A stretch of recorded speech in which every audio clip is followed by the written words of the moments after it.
वालेकुम, मैं हूं कलीमुल्ला। आज हम बात करेंगे तुर्की में डेयरी प्रोडक्ट्स का कारोबार बड़े पैमाने पर कैसे किया जा सकता है।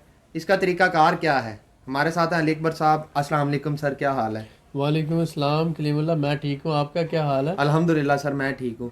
सर आप हमें बताएं कि तुर्की में डेयरी प्रोडक्ट्स का कारोबार बड़े पैमाने पर कैसे किया जा सकता है। इसका क्या पोटेंशियल है तुर्की में।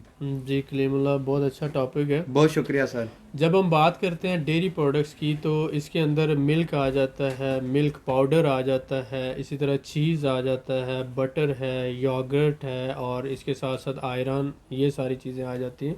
आयरन बोलते हैं लस्सी को। पाकिस्तान में तो इसका ट्रेंड नहीं है, लेकिन आज़रबाईजान, टर्की और इन ममालिक में आयरन यानी लस्सी पैक्ड मिलती है आपको, लीटर, हाफ लीटर और इसी तरह से 200 ml जो है। और ये लोग जो है इसको पीते हैं सर्दी के, गर्मी के अंदर। और इसका बहुत ज़्यादा, ये बहुत बड़ी इंडस्ट्री है। और इसके अलावा योगर्ट यानी दही आपको पैकिंग में मिलता है हर जगह पर, तो ये भी एक बहुत बड़ी इंडस्ट्री है।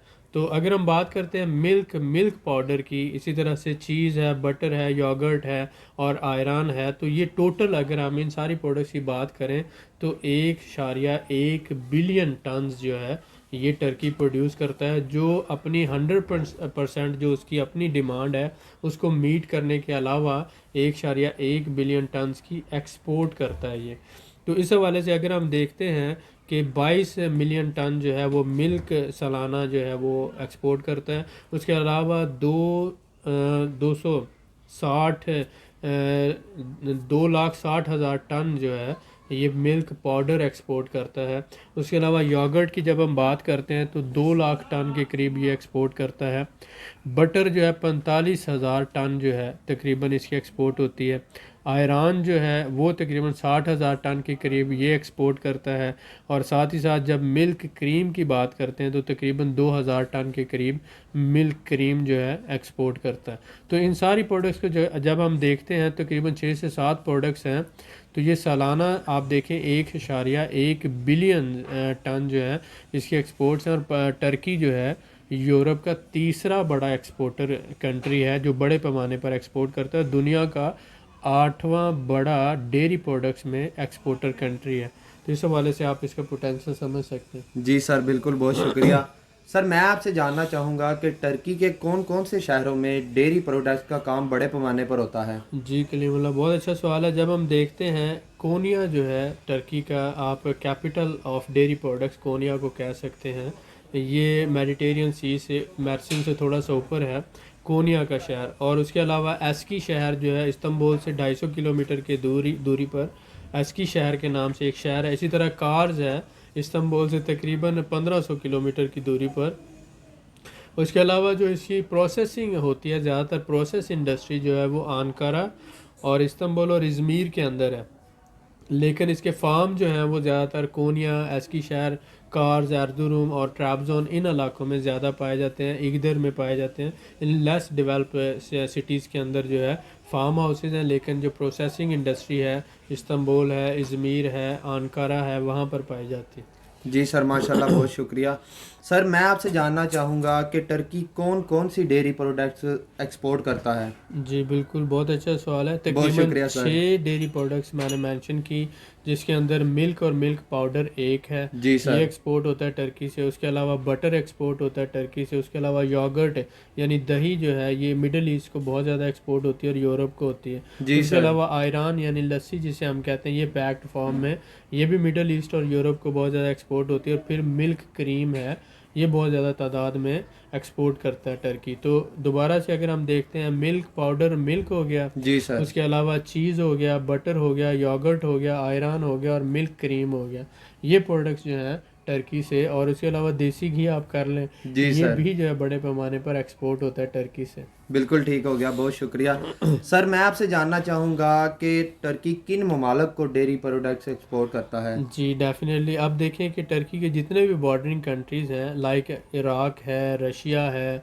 आज़रबाईजान है, उसके अलावा बल्गारिया है, ग्रीस है और जॉर्जिया है, इन सारे ममालिक को एक्सपोर्ट होती है। उसके साथ साथ यूरोप का मैंने बताया कि तीसरा बड़ा सप्लायर है यूरोप का जो टर्की, जी सर। जर्मनी है, फ्रांस है, इटली, स्पेन, स्वीडन, नॉर्वे, इन सब को जो है टर्किश प्रोडक्ट्स एक्सपोर्ट होती हैं, जी क्योंकि सर। क्वालिटी में यूरोपियन स्टैंडर्ड है, प्राइस में सस्ती होती हैं, तो इस वजह बिल्कुल से ठीक हो गया। यहाँ पर। उसके अलावा मिडल ईस्ट में अगर आप बात करते हैं, सऊदी अरेबिया है, दुबई है, इराक है, कतर है, बहरीन है और ओमान, इन ममालिक को बड़े पैमाने पर एक्सपोर्ट होती है डेयरी प्रोडक्ट्स की। जी सर, बहुत शुक्रिया। तो सर मैं आपसे जानना चाहूँगा कि दुनिया में बड़े पैमाने पर डेयरी प्रोडक्ट्स के एक्सपोर्ट करने वाले ममालिक कौन से हैं? जी कलीमुल्लाह, अगर हम देखते हैं तो जर्मनी और उसके साथ साथ नीदरलैंड है, फिर हमारे पास न्यूजीलैंड आ जाता है, ऑस्ट्रेलिया है, फ्रांस है, अमेरिका है, जी इटली सर। है, बेल्जियम है, आइसलैंड है और इसके साथ साथ डेनमार्क और पोलैंड आ जाता है।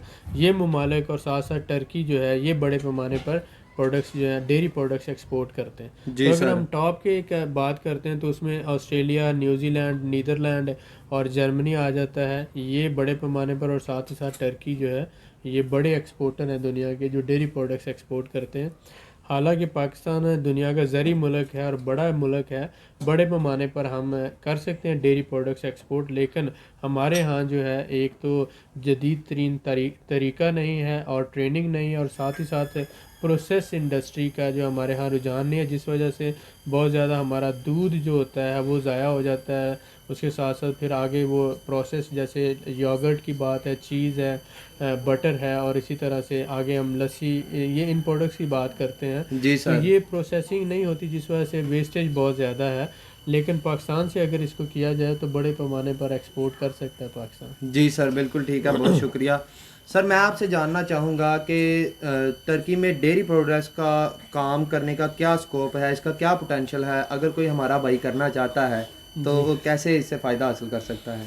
देखें, बहुत से पाकिस्तानी हैं, बहुत से लोग हैं जो दूसरे ममालिक में रहते हैं, लेकिन आप देखें कि टर्किश जो है उनके खाने की रूटीन जो है, आपका बिज़नेस जो होता है, जब आप किसी कल्चर में रहते हैं, किसी सोसाइटी में रहते हैं, तो आप उनकी फ़ूड हैबिट से अपना बिज़नेस निकालते हैं। जी सर, ऐसा तो ही है। हर जो टर्किश फैमिली है वो सुबह का नाश्ता उन्होंने बटर से करना है, मक्खन से करना है, ठीक है, चीज़ से करना है। जी तो सर। चीज़ और बटर जो है उनकी टेबल का हिस्सा है। तो इसका मतलब है कि हर ग्रोसरी स्टोर पर मक्खन, चीज़ ये सेल होगा, बिल्कुल सही ठीक हो है। गया सर। उसके अलावा योगर्ट जो है वो भी हर घर में खाया जाता है और लस्सी भी हर घर में पी जाती है।